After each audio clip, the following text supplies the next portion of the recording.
આજે કંઈક ચટપટું ખાવું હતું અને એ પણ શિયાળા સ્પેશિયલ. તો આજે મેં જલંધરની ચાટ બનાવી લીધી અને એ ચાટનો વિડીયો આજ તમારી સાથે શેર કરું છું. તો અહીંયા આપણે એના માટે નવા બટેટા લેવા પડશે. જૂના બટેટામાંથી આ રેસીપી નહીં બને.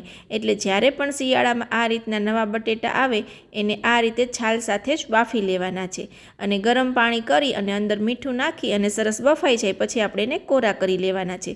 ત્યારબાદ અહીંયા એક બાઉલ લીધું છે અને એમાં આપણે પાલક, મેથીની ભાજી, કોથમીર, મીઠું નાખી અને આ રીતે 5 મિનિટ માટે રેસ્ટ આપવાનો છે, જેથી કરી અને પાલકનું અને મેથીનું પાણી બધું છૂટું પડી જાય. ત્યારબાદ અહીંયા આપણે લીલા મરચાં, લાલ મરચાં અને આદુને આ રીતે છીણી લેવાનું છે. ત્યારબાદ ધાણા જીરું પાવડર, ગરમ મસાલો, હળદર પાવડર, ખટાશમાં મેં આમચૂર પાવડર લીધો છે. જો તમારે લીંબુ નાખવું હોય તો લીંબુ પણ નાખી શકો છો. ત્યારબાદ આ રીતે હવે બાફેલા બટેટા નાખી દીધા છે અને મિક્સ કરી લઈએ. મિક્સ કરતાં તમે જોઈ શકો છો કે મસાલા બધા સરસ અહીંયા ચડી ગયા છે. ત્યારબાદ અહીંયા આપણે ચોખાનો લોટ અને સામે જ એટલો અહીંયા આપણે ચણાનો લોટ લેવાનો છે. બંને વસ્તુને મિક્સ કરી અને આ રીતનું બાઇન્ડિંગ થાય ત્યાં સુધી આપણે કરવાનું છે અને થોડું અહીંયા પાણી નાખી અને સરસ રીતે બધું મિક્સ કરી લેવાનું છે. અને જલંધરમાં અમે જ્યાં ચાટ ખાધી હતી એ એટલી ટેસ્ટી હતી કે મને એમ થયું કે ઘરે આવી અને એ તમારી સાથે પણ હું શેર કરું. અને જે એ ભાઈ બનાવતા હતા એને જ મેં આ રેસીપી પૂછેલી છે અને એની પાસેથી મેં આ રેસીપી શીખેલી છે અને તમારા બધા માટે હું અહીંયા શેર કરી રહી છું.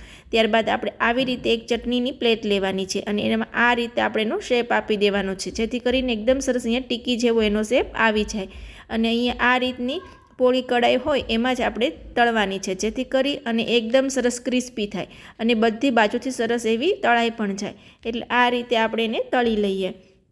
તમારે એનો લોંગ વિડીયો જોવો હોય તો નીચે હું લિંક પણ આપી દઈશ, તો તમે એની ડિટેલમાં પણ રેસીપી જોઈ શકશો.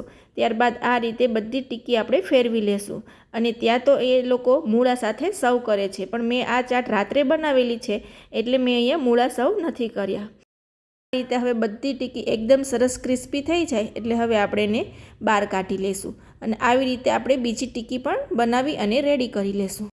હવે આપણે એને સર્વ કરશું. તો અહીંયા ટીકી મૂકી દીધી છે અને એના ઉપર આ રીતે ખમણેલી ડુંગળી લીધી છે. ત્યાં તો એ મૂળા ખમણી અને ઉપર મૂકે છે, એટલે કે મૂળાના લચ્છા મૂકે છે, પણ રાત હોવાથી અહીંયા મેં ડુંગળી સર્વ કરી છે. ત્યારબાદ અહીંયા હવે આપણે એના ઉપર મીઠી ચટણી, લીલી તીખી ચટણી અને ચાટ મસાલો આ રીતે સ્પ્રિંકલ કરી અને ગરમા ગરમ આપણે એને સર્વ કરવાની છે. ચોક્કસથી તમે એકવાર બનાવજો, ખાવાની મજા પડી જાય એવી આ રેસીપી છે. Thank you.